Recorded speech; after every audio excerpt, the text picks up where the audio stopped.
Բարի երեկո, առաջինն է եթերում, դուք դիտում եք օրվա գլխավոր թողարկումը, այսօր ծրագրում։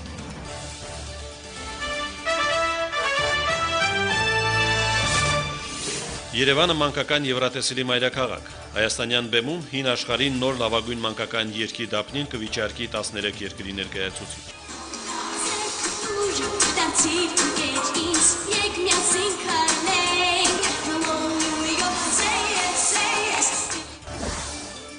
Ազգային հերոսի կեսդարը, հոբելյանական միջոցառումներով նշվել է Մովսես Գորգեսյանի 50-ամյակը, նրա թևավոր խոսքը դարձել է սերունդների կյանքի բանաձև։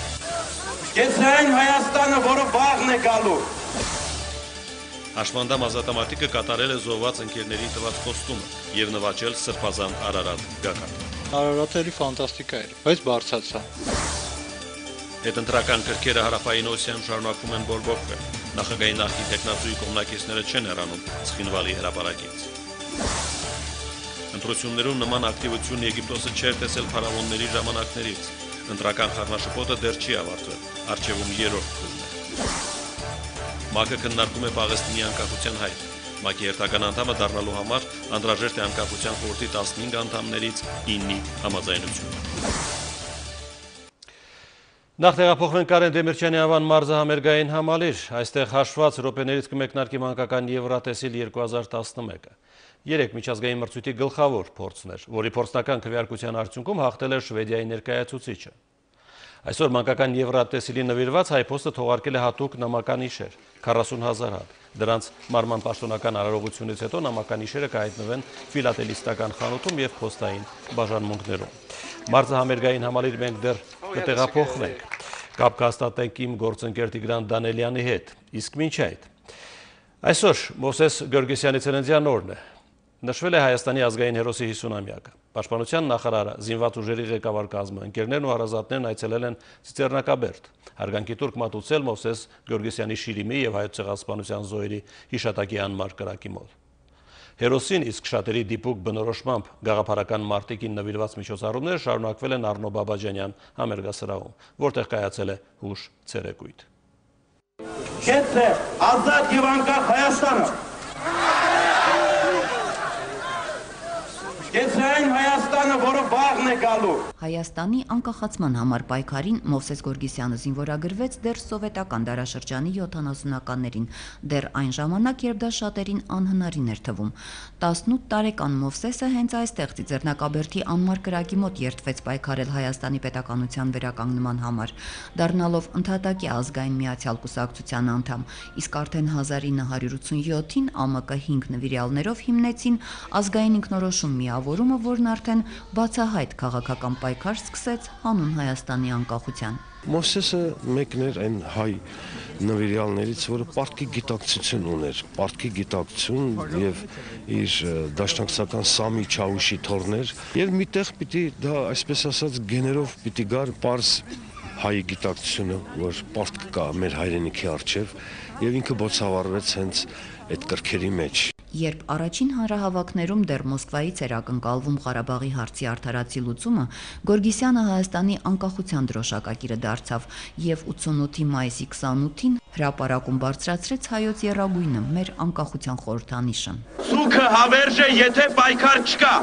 Եռագույնի պես Մովսեսը նաև իր կյանքը պարզեց անկախության պայքարի համար, հետո նրա մասին պիտի ասեր Պարույր Հայրիկյանը։ Այն ժամանակ, երբ շատերը խուսափում էին արտասանել անկախություն բառը, Մովսեսն իր ընկերների հետ մտածեց անկախության բանակ ստեղծելու մասին, իսկ 1990-ի հունվարին, երբ ադրբեջանցիները սկսեցին գնդակոծել Նախիջևանին սահմանամերձ հայկական բնակավայրերը, Մովսեսը առաջիներից մեկը նետվեց մարտի եւ իր ջոկատով գրոհեց թշնամու կրակակետերը։ Երբ եկավ պահը, ինքը ոչ կասկածեց, ոչ էլ հապաղեց, ինքը նետվեց մարտի, ինչպես աներ ամենահայրենասեր պոետը ու արվեստագետը։ Այո, ազգային քաղաքական գործիչ մտավորական Մովսեսը գրիչը ցած դրեց, վերցրեց զենք հայրենիք պաշտպանելու համար։ Նա այնքան էր հավատում, որ պատրաստ էր իր կյանքը զոհել հանուն անկախության եւ արեց դա։ Ես գնում եմ, ովքեր գալիս են, հետևեն ինձ։ Կամավորներին այս խոսքերով առաջնորդեց Մովսես Գորգեսյանը Երասխավանում հունվարի 19-ին։ Դա նրա առաջին ու ավաղ նաև վերջին մարտը եղավ, բայց նրա կերպարը այսօր էլ ոգեշնչում է Հայաստանի զինված ուժերի ամեն զինվորի, մեր սահմանները պաշտպանելիս առաջին գծում, ասաց պաշտպանության նախարարը։ Եթե չլինեին Մովսես Գորգիսյանի նման անձնվեր հայրենասեր անձնավորություններ, ապա մենք չէինք կարող ունենալ պայքարում հաղթանակ, ստեղծել կանոնավոր բանակ եւ ունենալ 20-ամյա անկախ ազատ Հայաստանի Հանրապետություն։ Հայաստանի անկախության դրոշակակիրը, այսպես է մեր հուշերում մնալու Մովսես Գորգիսյանը, հավերժ 28 տարեկան գաղափարի մարտիկ, որի աստեղային կյանքը լեգենդ դարձավ։ Հիմա նրա նման մարտական երգեր է երգում մի նոր Մովսես Գորգիսյան։ Մեր սրտերը միշտ ամուր են, հուր են, մեր թրերը միշտ ամուր են, սուր են, և թող իմանան բոլորը, մեր անունը հայկական բանակ, կեց այն Հայաստանը, որը վաղն է գալու։ Տաթևիկ Նալբանդյան, Արմեն Անդրեասյան, Առաջին լրատվական։ Եթե պաշտոնական Բաքուն իրոք շահագրգիռ է միջհամայնքային երկխոսության կազմակերպման հարցում, ապա նա առայժմ առաջին հերթին պետք է քայլեր ձեռնարկի կազմակերպելու համար միջհամայնքային երկխոսություն Ադրբեջանից տեղահանված 100 հազարավոր հայերի եւ Ադրբեջանում բնակվող ադրբեջանցիների միջև։ Armenpress-ի խնդրանքով մեկնաբանելով ադրբեջանցի պաշտոնյաների միջհամայնքային երկխոսություն ծավալելու հայտարարություններն, ասել է արտգործնախարարի տեղակալ Շավարժ Քոչարյանը։ Քոչարյանը փաստում է, որ հայկական կողմը մեծապես կարևորում է վստահության միջոցների ամրապնդման խնդիրը,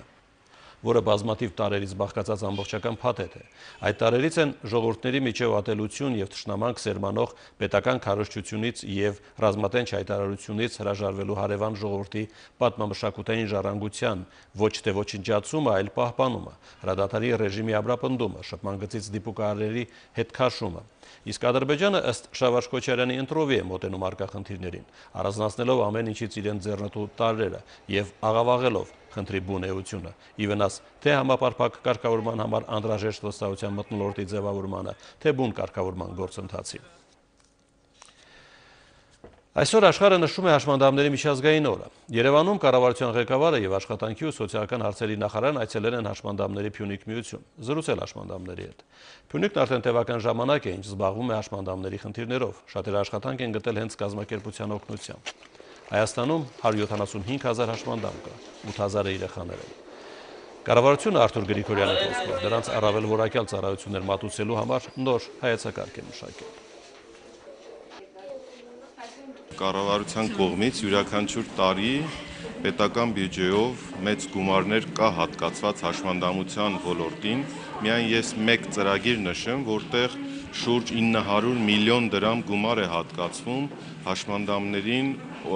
պրոթեզաօրթոպեդիկ, պրոթեզավորման նրանց, օրթոպեդիկ եւ այլ պարագաների ձեռքբերման։ Հաշմանդամների միջազգային օրվա կապակցությամբ Հայաստանի պաշտպանության նախարարը եւ զինված ուժերի ղեկավար կազմը այցելել են Արցախյան ազատամարտի մասնակից հաշմանդամ ազատամարտիկներին, ծանոթացել նրանց խնդիրներին ու հանձնել նվերներ։ Սերյան Օհանյանն այցելել է առաջին խմբի զինվորական հաշմանդամ Ապետ Աղաբաբյանի բնակարան։ Նա ծանր վիրավորվել է 1993 թվականի փետրվարին Մարտակերտի շրջանում, ինչից հետո անդամահատել են ոտքը։ Մտերմիկ զրույցի ընթացքում Սերյան Օհանյանն ու Ապետ Աղաբաբյանը վերհիշել են անցած մարտական ուղին։ Նախարարը ծանոթացել է ազատամարտիկի կենցաղային պայմաններին։ Սերյան Օհանյանը քաջալերել է մարտական ընկերոջը եւ շնորհակալություն հայտնել Արցախյան ազատամարտում նրա ավանդի համար։ Ես էլ եմ այդ կյանքով ապրել, ես էլ եմ այդ վիճակում եղել, հենց ու իրավիճակում եղել, դրա համար գտնում եմ, որ եթե մարդու մոտ ոգին կա, դա ամեն ինչ է։ Մնացած ֆիզիկական խնդիրները իհարկե մարդուն ինչ-որ զրկում են, ինչ-որ բանից կարողություններից եւ պետության խնդիրն է, որ նաեւ այն մարդիկ, որոնք որ պատերազմի արդյունքում կորցրել են իրենց ֆիզիկական կարողությունները, որովհետեւ ինչ-որ մի ձև աջակցի։ Հաշմանդամները մարդիկ են, ովքեր ունեն ֆիզիկական սահմանափակումներ, շատ հաճախ իրենց զգում են հասարակությունից կտրված, օտարված, երբեմն էլ մերժված։ Նրանց ուժ եւ կորով է պետք բազում խոչընդոտներ հաղթահարելու, ի վերջո հասարակության լիարժեք անդամ զգալու համար։ Մեր հաջորդ տեսանյութի հերոսը ոչ միայն հաղթահարել է հայրենիքի համար մղած պայքարից ու ծանր վիրավորվելուց հետո ունեցած բոլոր դժվարությունները, այլ նաեւ բոլոր հայերի համար սրբազան լեռան բարձունքը։ Ալեքսան Բայանդուրյանին այցելել է Հայկանուշ Ասլանյանը։ Ալեքսան Բայանդուրյանը ալիքը նոր էր զորակոչվել խորհրդային բանակ, երբ սկսվեց Արցախյան պատերազմը։ Որպես խաղաղապահ ծառայում էր ԱԽՑԽ-ում։ Ծառայության 6-րդ ամսում էր, երբ լուր ստացավ, որ հայրենի Արցախում անհանգիստ օրեր են սկսվել։ Մարշալներ ծնած գյուղի հողը ոտքերի տակ ամուր զգալով Չարդախլեցի երիտասարդը թողում է վրաց-աբխազական սահմանն ու զինվորագրվում հայրենիքի պաշտպանությանը։ Սկսում է Կապանով, ազատագրում են գրաված գյուղերը, որից հետո Կուբատլու, ապա Զանգելան։ Հենց Զանգելանում էլ ականի պայթունից ծանր վիրավորվում է։ Գիտակցության է գալիս հիվանդանոցում, որտեղ էլ իմանում է, որ կորցրել է ձախ ոտքը։ Տարուց ավել կարելի ասել, այդ մտորումների մեջ էի, որ ոչ մի բան չեմ կարող անեմ, ուրեմն վերջերս սալյակի վրա եմ մնալու։ Հաշմանդամի բարդույթը նրան երկար չուղեկցեց, մարտական պարգևներն ու գնահատված լինելու փաստը ուժ, իսկ նորաստեղծ ընտանիքը ապագայի նկատմամբ հավատներ շնչեցին։ Սալյակին գանված մնալն իրենը չէր, անդամագրվեց հաշմանդամների Փյունիկ կազմակերպությանը, սկիզբ դնելով նոր արկածներով ու խիզախումներով լի կյանքին։ Պարբերական մարզումները տվեցին ցանկալի արդյունքը։ Ոչ միայն Հայաստանում, այլև Միացյալ Նահանգներում ու Մերձավոր Արևելքում կազմակերպած հաշմանդամային սպորտի փառատոներից առանց հաղթանակների չէր գալիս։ Միշտ հաղթանակի ձգտող երիտասարդին սակայն հանգիստ չէր տալիս բարձունքներ գրավելու միտքը։ Պատանեկան երազանքն իրականություն դարձրեց հաշմանդամ դառնալուց հետո միայն։ Նվաճեց հայկական լեռնաշխարհի բոլոր գագաթները, իսկ լեռնագնացության նկատմամբ սերն ավելի խորացավ Արագածի գագաթին։ Մի անգամ էլ, երբ այցի էր գնացել Եռաբլուրում հանգչող ընկերներին, խոստացավ, ինչ գնով է լինի հաղթահարել բիբլիական լեռան բարձունքը։ Այդ օրը Արարատ լեռը այնքան պարզ էր, որ ինձ սենց ոնց որ հոգով սենց քաշեր դեպի Իրան։ Ու այդ օրը ես ասացի, որ ես բարձրանալու եմ Արարատի գագաթը։ Ուխտդ բարին, եղբայր Հայկ։ Նվիրական ցանկություն իրականացնելուն օժանդակեց ամերիկահայ մի բարերար։ Լեռնագնացների 9 հոգանոց խմբի միակ հաշմանդամներ։ Մինչ բարձրանալն իմացել էր, որ սրբազան լեռան գագաթը դեռ ոչ մի հաշմանդամ չի հաղթահարել։ Գալիս էր պահ, որ ես զգում եի, ես հոգնել եմ, ասենք նստում էի քարին, որ հանգստանայի, հետո մտածում էի, որ չէ, ես եթե այսքան բարձրացել եմ, ես ասել եմ, ես պետք է բարձրանամ միջև վերջ։ Դրոշը ես պետք է իմ ծոցից հանեմ ու բարձրացնեմ այնտեղ։ Ես մտածում էի սենց, եթե ես ասել եմ, ես որ պետքա բարձրանամ, իմ ուխտը դա է ու ես չանեմ, դա իմ համար հավասար էր այն բանին, որ պատերազմի դաշտում ես կռվից թողեի հետ փախնեի, ինչա թե դժվարություն կա կամ վտանգ կա։ Երրորդ օրվա կեսօրին հաշմանդամ լեռնագնացն արդեն նվաճել էր Արարատի գագաթը։ Արշավախմբին ուղեկցող քուրդն անգամ, որ չի թաքցրել տարակուսանքը նրա կամային ու ֆիզիկական կարողությունների նկատմամբ, նույնիսկ հուզվել է տեսնելով դրոշը ծածանելիս։ Միջև այդ քուրդը ասել էր, որ չբացեք դրոշ բան, բայց հետո որ ես հասա այնտեղ ու ինքը տեսավ ես գագաթին եմ, ոգևորվեց ու ես դրոշը բարձրացրեցի, դա արդեն ցնցվեց ինքն էլ։ Ու եկավ մեր դրոշի տակ էլ նկարվեց։ Ալիկի նկատմամբ հետաքրքրությունը չեն թաքցրել նաև թուրք լեռնագնացները։ Թրքույններից մեկը նույնիսկ մտերմիկ զրույցի է բռնվել հետն ու երբ իմացել է, թե ինչ հանգամանքներում է զրկվել ոտքից, աչքերը խոնարհել ու երկար ժամանակ լռել է։ Բիբլիական լեռն առայժմ միակ, բայց վերջին ամենաբարձր նվաճած գագաթը չէ նախկին ազատամարտիկի համար։ Հաջորդը Էվերեստն է։ Այդ ուղղությամբ արդեն աշխատանքներ է տանում։ Շատերի համար դա ֆանտաստիկա է։ Երևի միտեղ ասենք, որ մտածում եմ իմ համար էլ ինչ որ մի քիչ ֆանտաստիկա է երևում։ Չնայած ասեմ, որ նույն Արարատը էլի ֆանտաստիկա էր, բայց բարձրացա։ Հիմա նույնն էլ Էվերեստն է։ Հայկուշ Ասլանյան, Գևորգ Անտոնյան, Առաջին լրատվական։ Հաշմանդամների միջազգային օրվան նվիրված երթ հանրապետության երկրորդ քաղաքում։ Երթը, որ նպատակ է ունեցել իրազեկել հասարակությանը սահմանափակ կարողություններ ունեցող անձանց մասին, մեկնարկել է անկախության հրապարակից եւ ավարտվել կենտրոնականում։ Երթին մասնակցել է նաեւ առաջարկող տեսանյութի հերոսը։ Գյումրիից պատմում է Աննա Մարտիկյանը։ Հիմա բեմում եւս մեկնաշտ պետք է տեղի ունենա, որովհետեւ իմ երգի ներքո պետք է բարեն Գյումրիի Ագատ կենտրոնի խուլ ու համր երեխաները։ Ձեր ծափահարություններով ոգևորեք նրանց։ 2010-ի հոկտեմբերին մարզահամերգային համալիրում Սիլվա Հակոբյանի համերգին գյումրեցի լսողական խնդիրներով երիտասարդների պարը զարմացրեց շատերին։ Ֆիզիկական խնդիրները չեն խանգարել երիտասարդներին նույնիսկ մի քանի տեսահոլովակ պատրաստել։ Ագատ կազմակերպության նախագահ Կարինե Գրիգորյանը խոսքի հաղորդակցման խնդիր ունի, բայց դա չի խանգարում սոցիալական կայքերում շփվել աշխարհի տարբեր ծայրերում ապրող 2000-ից ավելի ծանոթների ու ընկերների հետ, նաև անգլերեն ու ռուսերեն լեզվով, իրականացնել բազմաթիվ ծրագրեր։ Կարինեի աշխատասենյակում համակարգիչներից բացի շատ են նաև վկայականներն ու լուսանկարները, որոնք բերել է մեկ տասնյակից ավելի երկրներում միջազգային համաժողովներից։ ՄԱԿ-ի գրասենյակում նրան լավ են ճանաչում, իսկ Կորեայի սպորտի նախարարն անձամբ է գետբոլի մրցույթում պարգևատրել Կարինեին անվանական մեդալով։ Խաղի տեսակ է գետբոլը, խաղացել է ու 10 մեջ հաղթել է ու այդպես մեդալով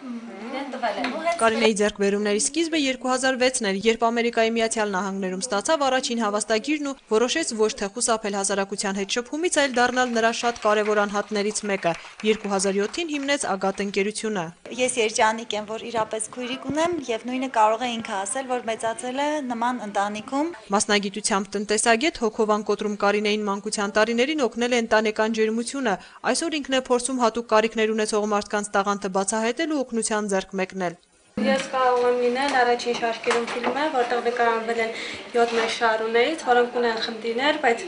արդեն որոշակի հաջողություններ են հասել։ Սկսել ենք համատեղ անգլերեն եւ հայերեն ժեստեր, երկուսն այդ ուսուցողական դիսկ լինելու, ցուցադրվելու է հայերեն ժեստը, հետո անգլերեն, հետո նկարը։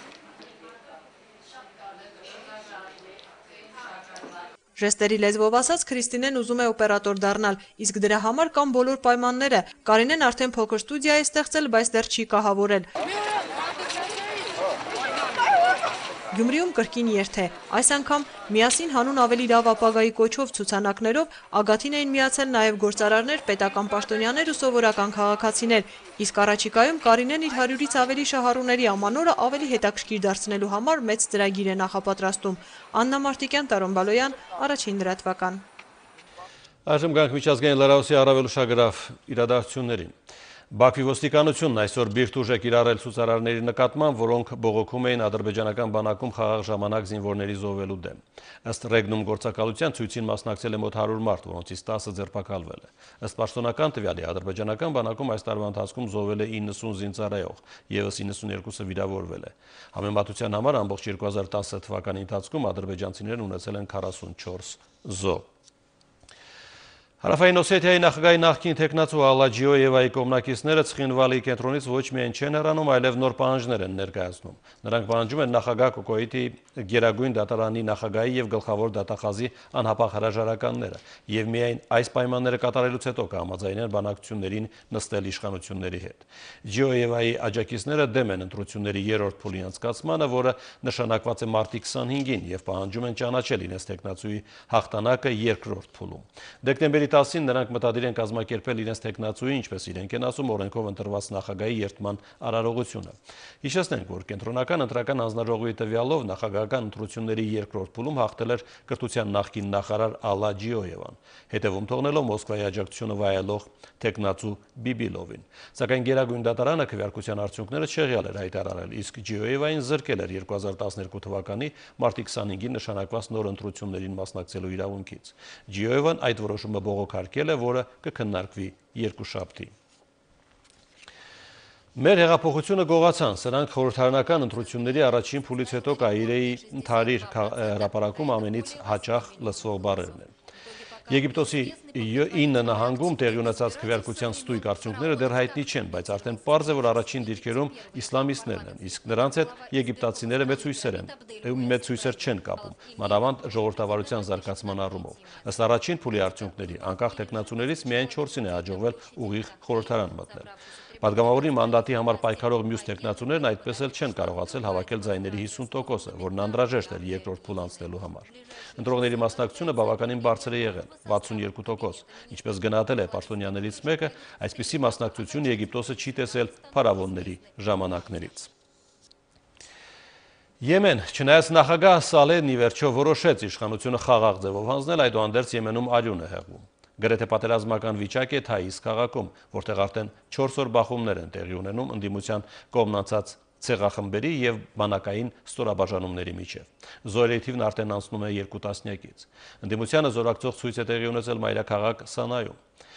Ընդդիմությունը դեմ է քաղաքական ասպարեզից Սալեհի այսպես ասած գեղեցիկ հեռանալուն, որտեղ նա 30 տարի շարունակ եղել է միակ դերակատարը։ Երկրի ժամանակավոր կառավարության ղեկավար Բասինդվան պահանջել է զինվորական ղեկավարությունից անմիջապես դադարեցնել Թաիզի կոտորածը։ Նա նշել է, որ այդ քաղաքում իրադրության լարումը վտանգում է Ռիադում ստորագրված Եմենի ճգնաժամի կարգավորման խաղաղ գործընթացի իրականացումը։ Եվ կրկին վերադառնալով ներհայաստանյան թեմաներին։ Կրթության եւ գիտության նախարարությունը իրականացնելով մի շարք ծրագրեր եւ համագործակցելով միջազգային կառույցների հետ նպատակ ունի ծրագրերի ֆինանսավորման կամ համագործակցության հարցում բացառել կրկնությունները, ռեսուրսները ծախսել ըստ առաջնահերթությունների եւ համակարգված։ Այսօր հրավիրված համաժողովը նպատակ ուներ հենց այդ առաջնահերթությունները համակարգել եւ ընդլայնել միջազգային կառույցների հետ աշխատանքը։ Հայաստանում այսօր 400 դպրոց թերհամալրված է, աշակերտների թիվը 100-ի էլ չի հասնում, իսկ դպրոցներ կան, որ հազիվ 30 աշակերտ ունեն, այդպիսիք հատկապես հեռավոր ու սահմանամերձ գյուղերում են, բայց մեր երկրում պետությունն ստանձնել է բոլորի համար կրթության մատչելիությունն ապահովելու պարտականությունն ու անգամ 3 հոգանոց դասարան էլ ուսուցիչ պետք է մտնի, դասարանն էլ ջեռուցվի, դա տնտեսապես ավելի թանկ է, ուսուցումը ծախսատար, բայց որ յուրաքանչյուր երեխա պետք է կրթություն ստանալու հնարավորություն ունենա, այլընտրանք չկա մեզ համար։ Նախարարության ծրագիրը հենց վերաբերում է այդպիսի դպրոցներին նոր մոդելով, նոր տեխնոլոգիաներով կազմակերպելու ուսուցման process-ը։ Կրթական ծրագրերին աջակցող միջազգային եւ դոնոր կազմակերպությունների հետ հրավիրած համաժողովին կրթության եւ գիտության նախարարությունը նպատակ ունի ոլորտի ծրագրերը թափանցիկ դարձնել, ֆինանսավորման առաջարկներ ներկայացնել, ծրագրերի կրկնությունները բացառել, ռեսուրսներն ավելի օպտիմալ ծախսել։ Այսօր եւ ընդհանրապես միջազգային կազմակերպությունից միայն գումար չէ, որ ակնկալում ենք։ Մենք ակնկալում ենք նաեւ լավագույն միջազգային փորձի ներդնում, փորձի փոխանակում, մենք ակնկալում ենք բովանդակային աջակցություն, մեթոդական աջակցություն։ Անցած տարվանից Հայաստանի 7 մարզերի դպրոցների առաջին 4 դասարանների 50,000 աշակերտի սնունդ է տրամադրվում, որի նշանակությունը հնարավոր չէ թերագնահատել։ Շատ ընտանիքների համար դա երեխային թերսնումից պաշտպանելու, առողջությունը պահպանելու հնարավորություն է։ Այն այսօր իրականացվում է Պարենի համաշխարհային ծրագրի աջակցությամբ։ Նախարարությունը նպատակ ունի առողջ սնունդ տրամադրել երկրի բոլոր դպրոցների փոքրերին։ 2013 թվականից նախատեսվում է, որ ծրագիրը արդեն իսկ Հայաստանի Հանրապետության կառավարությունը կսկսի շարունակել եւ իրականացնել, նախատեսվում է ծրագրով այսօր կներկայացվի եւս, որ կփորձենք ներգրավել նաեւ դոնոր կառույցների։ ՅՈՒՆԻՍԵՖ-ի հետ համագործակցությամբ առաջիկայում կպարզվի սոցիալական պատճառներով դպրոցներից դուրս մնացած երեխաների ճիշտ թիվը։ Պաշտոնական վիճակագրության եւ հասարակական կազմակերպությունների տվյալները շատ տարբեր են ըստ նախարարի։ Քննարկվում են առաջադիմություն ունեցող, բայց անվճարունակ ուսանողների համար պետպատվերի ճիշտ բաշխման մեխանիզմներ։ Նախարարության ջանքերով միայն անցած տարի 125 համայնքում նախադպրոցական հաստատություններ են բացվել, եկող տարի էլ կբացվեն նորերը։ Այսպիսով նախարարությունը կատարում է կրթությունը յուրաքանչյուրին հասանելի դարձնելու իր խոստումը։ Օրինակ, անցյալ տարվանից մենք արդեն սոցիալապես անապահով երեխաների համար դասագրքերի անվճար տրամադրման մեխանիզմ ենք սահմանել։ Պետական բյուջեն 120 միլիոն դրամ է նախատեսում այս տարվանից ամեն տարի։ 2011-15 թվականների գերակայության ծրագրով նախարարությունը նպատակ ունի կրթության որակը բարձրացնել, որակական այնպիսի աստիճանի, որ այն բավարարի տնտեսության ու հասարակության ակնկալիքները։ Հայաստանում դպրոցները բավականին հարցեր ունեն լուծելու եւ դա միայն Հայաստանին բնորոշ վիճակ չէ։ Շատ երկրներում ֆինանսական ճգնաժամի հետևանքով կրթական համակարգի առջև խնդիրներ առաջացան եւ ՄԱԿ-ը Հայաստանում աշխատում է դրանք լուծելու ուղղությամբ։ Գնահատելով միջազգային կազմակերպությունների ջանքերը մեր կրթության ոլորտում ժամանակի ընթացքում նախարար Աշոտյանը հույս ունի կրթության ոլորտի դոնորներին փոխարինել գործընկերներով ու ներդրողներով։ Դոնոր, ռեցիպիենտ, տվող եւ ստացող սխեման կարծես թե իրեն աշխարհայացքային տեսակետից սպառել է, որովհետեւ մենք չենք ուզում, որ մեզ տան, մենք ուզում ենք, որ մեզ հետ միասին աշխատեն, ներդրումներ կատարեն եւ օգնեն Հայաստանի Հանրապետության կրթական համակարգին դուրս գալ իրականում միջազգային լավագույն ստանդարտների մակարդակին։ Կառավարության ու միջազգային կազմակերպությունների ջանքերին զուգահեռ կրթության ոլորտի պատասխանատուները փորձելու են ներգրավել բիզնես էլիտան ու հասարակական հատվածը։ Արմինե Ուդումյան, Հարություն Վարդանյան, Առաջին լրատվական։ 2012-ի հունվարից անշարժ գույքի կադաստրի պետական կոմիտեի բոլոր ստորաբաժանումները կանցնեն ավտոմատացված համակարգով աշխատանքի։ Միջազգային փորձի ուսումնասիրությունը ցույց է տալիս, որ կադաստրային գրասենյակների աշխատանքի արդյունավետությունը զգալիորեն կարող է բարձրացնել նորագույն տեղեկատվական տեխնոլոգիաների կիրառումը։ Ավտոմատացված ու կադաստրային առցանց ծառայությունների մատուցման տարբերակն արդեն փորձարկվել է մեր երկրի որոշ կադաստրային ստորաբաժանումներում։ Մինչև տարեվերջ կավարտվի նաև բոլոր ստորաբաժանումների ավելի քան 900 աշխատակիցների վերապատրաստման գործընթացը։ Մենք հնարավորություն ենք տալու քաղաքացուն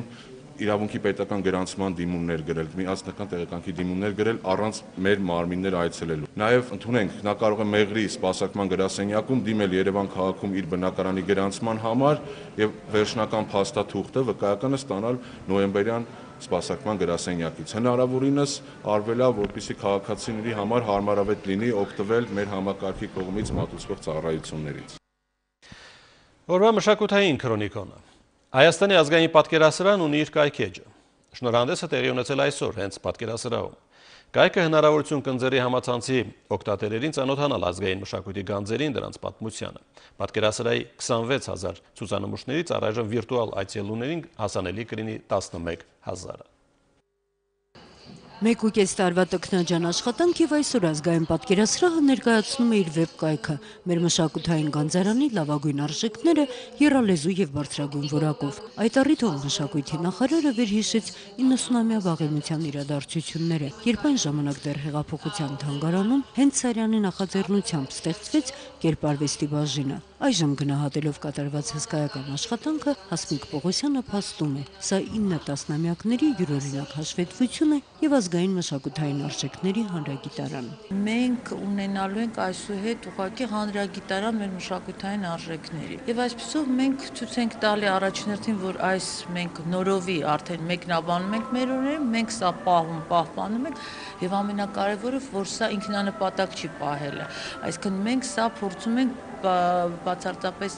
բաց ներկայացնել հանրությանը։ Այսօր արդեն իրենց վեբ կայքերն ունեն մեր բոլոր թանգարանները, սակայն Հայաստանի թանգարանային ոլորտում առաջին անգամ թվայնացված ու բարձրագույն որակով ներկայացվում է պատկերասրահի ամբողջ հավաքածուն։ Ծրագիրն իրականացվել է վարչապետի հանձնարարականի համաձայն։ Կառավարությունը հատկացրել է 16 միլիոն դրամ։ Վարչապետի հանձնարարական ես գտնում եմ մենք շատ բարձր մակարդակով կարողացանք իրագործել եւ այսօր ունենք հանրապետություն լավագույն կայքերից մեկը։ Կայքի շտեմարանի բազայում արդեն հաշվառված են պատկերասրահի 26,000 արվեստանմուշներից 14,000-ի տվյալները, որոնցից 11,000-ը հասանելի են շտեմարանի այցելուներին։ Տարբեր բաժինները տարաբնույթ տեղեկություններ են առաջարկում օգտատերերին, սկսած պատմությունից մինչև պատկերասրահի 12 մասնաճյուղերը, որոնցից որևէ մեկը չունի կայքեջ, եւ այս պակասը լրացնում է նորաստեղծ կայքը։ Ծրագրի իրականացման ընթացքում ուսումնասիրել են աշխարհի լավագույն թանգարանների փորձը։ Տեխնիկական լուծումները, որոնք որ տրված են, հնարավորինս պարզ եւ մատչելի դարձնելու այդ տեղեկատվությունը, որը որ զետեղված է։ Դա ունի երկակի օգտագործման բնույթ, քանի որ համակարգը օգտագործվում է ինչպես հասարակության կողմից, այնպես էլ ներքին մասով օգտագործվում է հենց պատկերասրահի աշխատողների կողմից։ Այսինքն այն ինչ որ դուք տեսնում եք, կարելի է ասել մոտավորապես 20-30%-ն է այն տեխնիկական հատվածի, որը որ պատրաստված է։ Ամբողջ մեծ հատվածը օգտագործվում է որպես ներքին համակարգ հենց պատկերասրահում։ Սա դեռ ամենը չէ, ինչ արվել է, այլ ընդհանրապես սկիզբը շարունակական ահռելի աշխատանքի, փաստում են պատկերասրահում եւ Facebook-ի իրենց էջում ակնկալում են օգտատերերի ակտիվ արձագանքներն ու մանավանդ դիտողությունները։ Նոնե Ալեքսանյան, Արման Ղարիբյան, Առաջին լրատվական։ Հաջորդ օրվա մշակութային առօրյայից։ Այսօր Իգիթյան արվեստի կենտրոնում տեղի ունեցել վաստակավոր նկարիչ Սամվել Պետրոսյանի եւ նրա ուսանողների նկարների ցուցահանդեսը։ Իրենց ուսուցչի կողքին նկատելի էր երիտասարդ նկարիչների թարմ շունչը։ Ցուցահանդեսի նախաձեռնողը հենց իրենք էին, ուսանողները, որոնք որոշել էին այս կերպ մեծարել վաստակավոր նկարիչին։ Բոլորը այսօր կան իմ ուսանողներն են եղել, բոլորն էլ արդեն կայացած նկարիչներ են, տաղանդավոր նկարիչներ են։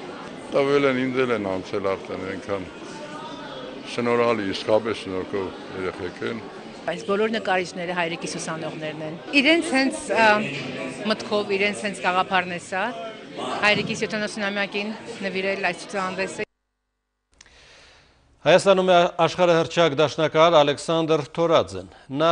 այսօր հյուրընկալվել էր Կոմիտասի անվան պետական կոնսերվատորիայում։ Անվանի դաշնակահարին սպասում էր անակնկալ կոնսերվատորիայի ռեկտորի կողմից։ Թորաձեն արժանացել է Երևանի Կոմիտասի անվան պետական կոնսերվատորիայի պատվավոր դասախոսի կոչման։ Իսկ հա դաշնակահարի նվերը ոչ միայն ուսանելի էր, այլև պատվաբեր։ Ուսանողներից շատերն այսօր անցան վարպետության դասեր։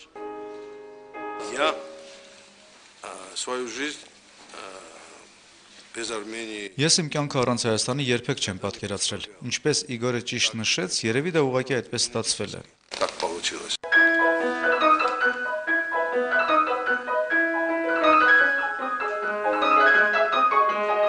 Ալեքսանդր Թորաձեն հայ հանդիսատեսի առջև ելույթ կունենա 29 տարվա ընդմիջումից հետո։ Համերգը տեղի կունենա դեկտեմբերի 4-ին Սպենդիարյանի անվան օպերայի եւ բալետի ազգային ակադեմիական թատրոնում եւ նվիրվելու է Սպիտակի երկրաշարժի զոհերի հիշատակին։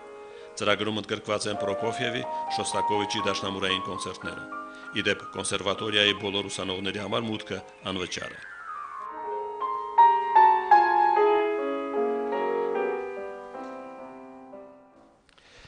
Առաջինում դուք դիտում եք գլխավոր թողարկումը, ինձ մնում է ձեզ հիշեցնել, որ քիչ ավելի ուշ, ավելի ստույգ 22:30-ին հանրայինը ուղիղ եթերում կցուցադրի մանկական Եվրատեսիլ 2011-ը։ Լավ եղեք, հաջողություն։